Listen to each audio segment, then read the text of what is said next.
Check out ProBoxingSupplies.com, PowerPerformanceProducts.com, and you're watching MMAinterviews.tv.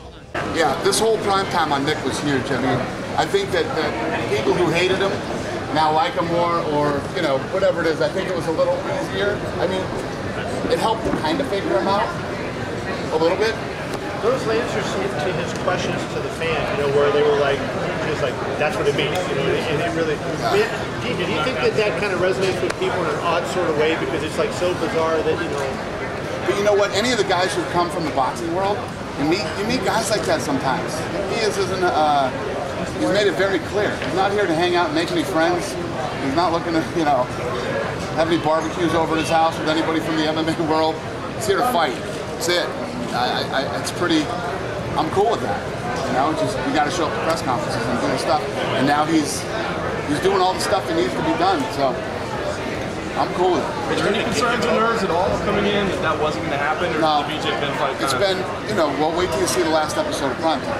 I mean, it's, there's no doubt that as the week of the fight comes, he changes. And he becomes the Nick Diaz that we're used to seeing. Do you think you're starting to get him? What? Do you think you're starting to get him at all? Yeah, I get him. I always got him. I always understood how he was or whatever, but you can't not come to press conference. Speaking of not going to press conference, why didn't you go last week? Which one? After the Yeah, I wasn't in the mood. So let's hear about I cannot go if I don't want to. So, I'm kidding. Dude, I've been to 10 years. I haven't missed one fight, and I'm usually at every. I usually try to skip press conferences where I know I'm gonna. Well, don't you think? Yeah, get hammered. You know, GSP is a monster, man. I say it all the time. He's the pay-per-view king of this sport, and yeah, it hurts without him. But this is what we do. We put, you know, guys like Condit and Diaz. Nobody knew GSP at one time either. You know, you have to build guys. And not to be later the UFC on Fox though, but I mean, were you just disappointed overall with things? I mean, we've seen ratings now that were down a little, but pretty good for the time. Ratings were awesome. They're pumped with the ratings. I'm happy with the ratings. Yeah, no, it was good. It was good. Well, you said last week, by the way, before the fight, that Diaz and Miller would not be the main event. Now you announced it's the main event. What changed? Yeah, because Joe Silva and I got together, and as we started to build the card, we changed our mind on what we wanted to do. We did make that the main event, and have we announced the other two fights yet? Mark Johnson and Pat Barry was announced last night. It was. Yeah. Now, Dan, there's one more coming. Can you? There's one more coming. Huh? Announce that one. It's not done yet. Can you comment on the depth, or I guess like the change in the welterweight division? You've seen Fitch get knocked out and Shields get knocked out. Who do you see right now as, you know, in your words, in the mix? Well, these two right here. This fight's got to happen, and then we got to crown the welterweight champion. And then, you know, in the time that this fight happens, and in the time that the actual championship fight happens between the two champions, there's going to be a lot of fallout. I'm sure a lot of things are going to happen between now and then. Is Verdum and Nelson, is that for like a #1 contendership for the Overeem? We'll see what happens. I haven't thought of that at all. We'll see how that fight goes down and what happens. With Johnson and Barry, obviously that's not two of your biggest stars, but it looks like a fight that's pretty much guaranteed to deliver fireworks. Can you talk about That'll what be exciting. Well, the funny thing about that is, you know, the chatter that you get about fights. First of all, there was so much hype for that fight. Sonnen versus Bisping, the Maia fight, and even after it changed, people were like, it's even more exciting now. And then after, everybody's like, oh, they set themselves up for these boring fights. Shut up. People who come out after and say, oh, we knew this, you're a liar. You're a liar, you're an idiot, and you sound like an idiot when you say that. These fights all looked exciting. You just never know what's going to happen. Anything can happen on any given night. You can have, you know, 3 fights go to decisions, or you can put on a fight that you think is going to go longer and it lasts 60 seconds. It's fighting. You know, what we're dealing with now is figuring out, the hardest part of this whole thing is figuring out production. How many fights can you schedule with the commercial load that you got and all the other things that you have to do? You know, we got this thing, we did a pretty good job in getting this thing dialed in after that first fight, going 60 seconds and now figuring out, and I think as this thing evolves, it's going to be more about fighting. You gotta understand too, Fox has a system that they used to do with sports where it's like, they come into the big desk and here we go and we're gonna do this and that.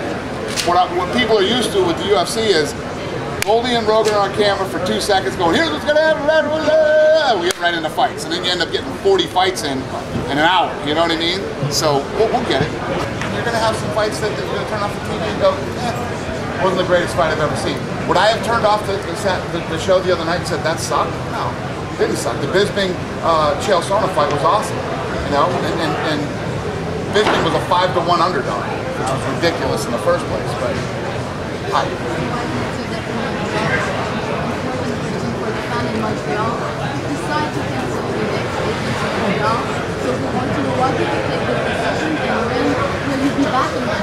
yeah, we moved the Montreal date. We never had a solid date. There's still, we were talking about moving Atlanta too, and now Atlanta's back on again. You know, we lay out our schedule for the year of the places that we think we're going to go, but sometimes we change our mind and make some moves. We moved Montreal, and we tried to get another date for Montreal, but the arena is booked that date because there's so much hockey up there. So we're working on it now. But yes, we are coming to Montreal. It's just now figuring out the date. Maybe next summer? Which is that? Next summer? Yeah, I hope so. I love it up there in the summer. What about Johnny Bones? What was the decision when you decided to put him on the pay-per-view card as opposed to the big Fox card? If you have him on that, you know, the great exposure you would get for him as your biggest star going down the road. Did you ever consider putting him on Fox and exposing him to the free audience? No, not really. We haven't yet. We haven't thought about putting him on a fight yet. No. So that never came in to just say, hey, it'll pay off down the road, knowing that you can lose pay-per-view buys in the short term, in the long term. And why not? Just out of curiosity. I don't know. It's a good question. Yeah, money. I mean, you want to put the, you want to put the championships in big title fights like John Jones. I mean, John Jones' fights have been amazing. I mean, the fight with Chief was awesome. They're on pay-per-view. A lot of fans think that Fox should be the big thing instead of pay-per-view, but that's not really the case, right? I mean, that's not how it's the business is built, right? A lot of folks are out of their minds. That's nuts. I feel like people are kind of sleeping on the Henderson and Scotty Jordan. I agree. Can you talk about that one and also about just some of the younger talent on the card that was starting to build up and how you kind of plan to get those names more as possible? Yeah, I agree with you 100%. I think that's a great fight. And, you know, people have been asking me now, if the winner of this fight in line for a title shot. And the way that we're going to build talent is the way we have the last 10 years. The great thing about this Fox deal is we have so much more distribution now. Fuel TV is about to come out with this huge press release on how successful this thing's been for them in like 30 days. However long we've been in this deal. And, you know, we're still working out the bugs and the kinks, working with a new company, a big, massive company like this, and doing the things that we're doing on Fuel and FX and Big Fox. But I think we're in a really good place a little over a month into this deal. And is there another fight on the card that you think people really might want to pay attention to? On this card? Yeah.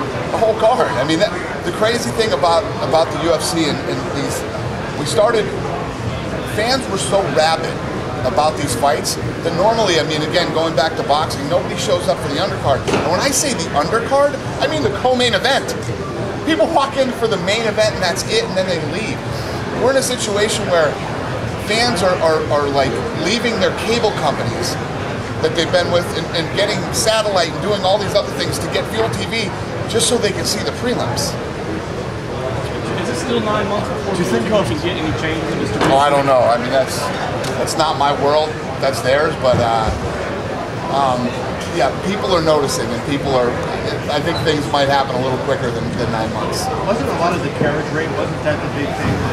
There's a ton of issues. You know, there's a ton of issues where, you know, depending on what system you're with, there's extra. You know, you got to pay extra $6 or something for a different package, and the list goes on and on. What's next for Dan Henderson? I've heard some talk about Lyoto, maybe at 145.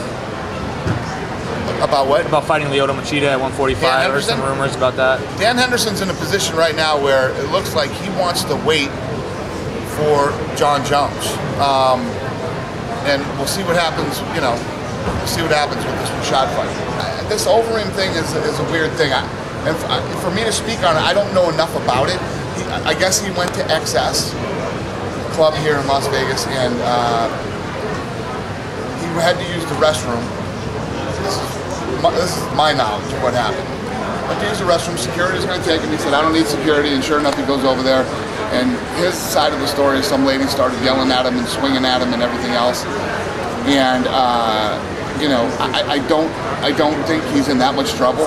This isn't a situation where he beat somebody up or did anything crazy. I don't think that's the case. But I don't think that. If something happened, like, do you have another opponent to wrestle out? I'm gonna have to figure that out. I don't, but I'm planning on Alistar over him.